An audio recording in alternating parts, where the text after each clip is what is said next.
welcome to the deep dive. Today, we're diving into something you probably use every single day, maybe without even thinking about it. Right, your door. Exactly. Or more specifically, that little metal bolt you slide across. The stainless steel sliding door bolt. Often called an Aldrop, particularly in India. Aldrop, yeah. We're going to look behind the scenes, really unpack the standards, the certifications, like basically what makes this small thing safe and reliable for you. It's a great topic because it shows how much regulation goes into even, well, seemingly simple things. We're focusing on the Indian standard IS 15834.2020 and the whole BIS certification thing that goes with it. And it's mandatory, which is key. It really highlights the unseen layers of quality assurance in everyday items. If you're interested in consumer safety or manufacturing rules, it's fascinating stuff. It really is. I mean, who knew a simple door bolt involves so much? Uh-huh. So let's get into it. How do we actually make sure this basic bit of hardware does its job properly for you? Okay, first things first. Let's just clarify what we mean by an Aldrop. Sure, so think of those horizontal bolts. You slide them across the door, usually into a bracket on the frame. Right. Often you'd slip a padlock through a loop on it, too. Exactly. Very common in homes, shops, all sorts of places, especially across India. They're a primary security feature. Simple design, but obviously needs to be strong. Mm. So this standard IS 15834.2020, what does it actually cover? Okay, so IS 15834.2020 is the specific Indian standard for these stainless steel Aldrops.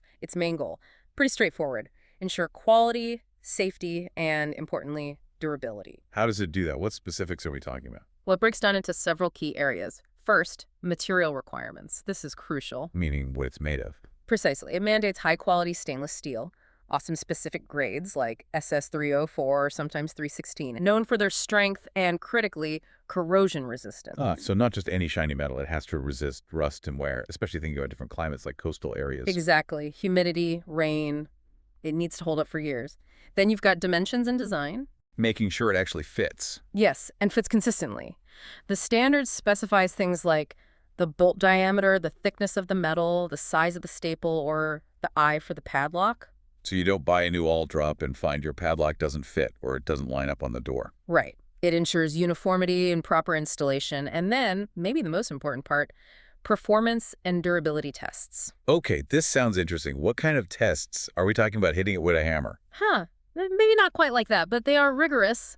Think tensile strength. The standard often specifies a minimum force, say 1,500 newtons, that the bolt has to withstand without breaking or deforming. Wow, okay. That's serious force, simulating someone trying to force the door open. Essentially, yes. Testing its resistance to brute force. Then there's corrosion resistance. This usually involves a salt spray test. Salt spray. Yeah, they put the Aldrop in a chamber with a salty mist for like hundreds of hours. It simulates long-term exposure, especially in coastal or industrial areas. To make sure it won't just seize up or weaken from rust after a few years. Exactly. Plus, operational durability tests. They cycle the bolt, opening and closing it maybe tens of thousands of times. Just to check it keeps working smoothly. Right, and checks on the finish, making sure it stays looking decent and doesn't have sharp edges. The goal really is simple. Make sure every single Aldrop sold under the standard in India is safe, reliable, and lasts. It's kind of amazing how much thought goes into such a common object. Yeah. So you have this detailed standard, but how do you make sure manufacturers actually follow it? That's where the certification comes in, right? Precisely. And this is critical. In India, for these stainless steel Aldrops under IS 15834.2020, BIS certification isn't optional, it's mandatory. Mandatory. So you literally cannot sell them without it. Correct. No BIS certification, no legal sale or distribution in the Indian market, period. It's a hard stop for manufacturers. And the proof of that certification is the ISI mark, that little symbol you see on products. That's the one. The ISI mark is the visible sign to everyone, consumers, retailers, inspectors, that this specific Aldrop meets the IS 15834 standard and has been certified by the Bureau of Indian Standards, BIS. Okay, so what does having that ISI mark really mean in practice? For you, say, buying one for your front door or for the company making it? It means a lot, actually. For you, the consumer, it primarily ensures trust. Seeing that ISI mark tells you the product isn't just something knocked together. It's been tested. Yes, independently tested, inspected by BIS officials, and approved against those tough Indian standards for safety and quality we just talked about. It's a shortcut to confidence, really. You know it should be reliable and secure. Takes the guesswork out of it. Definitely. And for the manufacturers. Well, besides the legal necessity, it's about brand credibility. Makes sense. Having the mark shows you're serious about quality. Absolutely. It helps build a reputable brand. It ensures market access. Without it, you're locked out. And, crucially, it helps avoid penalties, recalls, or other regulatory headaches. So it protects the consumer and levels the playing field for businesses doing the right thing. That's a good way to put it. It establishes a consistent, high benchmark for quality across the market, which, at the end of the day, is good for everyone. It really does sound like that ISI mark is a powerful little symbol, a stamp of approval you can rely on. But you mentioned it's mandatory. Getting that approval must involve quite a process. Oh, it does. It's thorough. And I imagine for manufacturers, especially smaller ones, maybe it feels a bit daunting. The cost, the paperwork. That's fair. There's definitely an investment of time and resources involved. Gathering all the documentation, paying for the lab tests, getting ready for inspections. It requires effort and planning. If you're not prepared, it can cause delays getting your product out there. Right. So let's break that down. If you're a manufacturer wanting to get your Aldrops certified under IS 15834, what are the actual steps you need to go through? Okay, the BIS certification journey for IS 15834 basically involves 5 key steps. 5 steps. Got it. What's number 1? Number 1 is application filing. This starts online, registering on the BIS portal and submitting the formal application form. It's the official starting point. Okay, makes sense. Digital first. Then step 2 is documentation. And this is usually the hefty part. Manufacturers need to provide a whole lot of detail. Like what?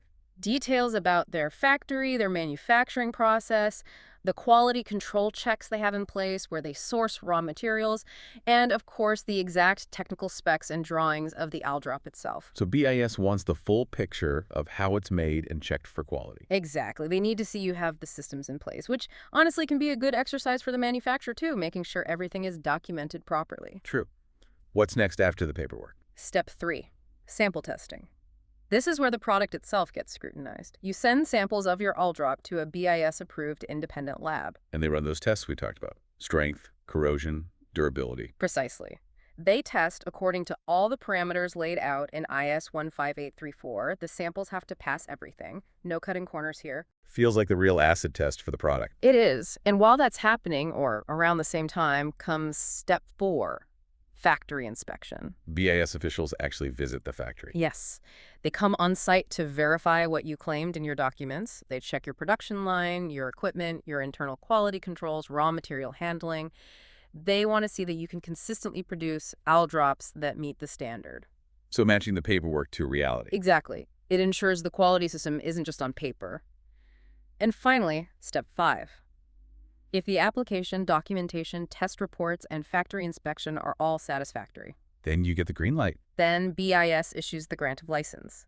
And only then can the manufacturer legally put that ISI mark on their Aldrops and sell them. Wow. That is a comprehensive process. Application, docs, testing, inspection, license. How long does all that typically take? It really varies. A lot depends on how well prepared the manufacturer is, getting the documents right, having samples ready, the factory being in order. If everything goes smoothly? With good preparation, maybe a few weeks to a couple months isn't unrealistic, but delays in any step can definitely stretch that out. So efficiency in getting it right the first time seem pretty crucial for a business. Absolutely key.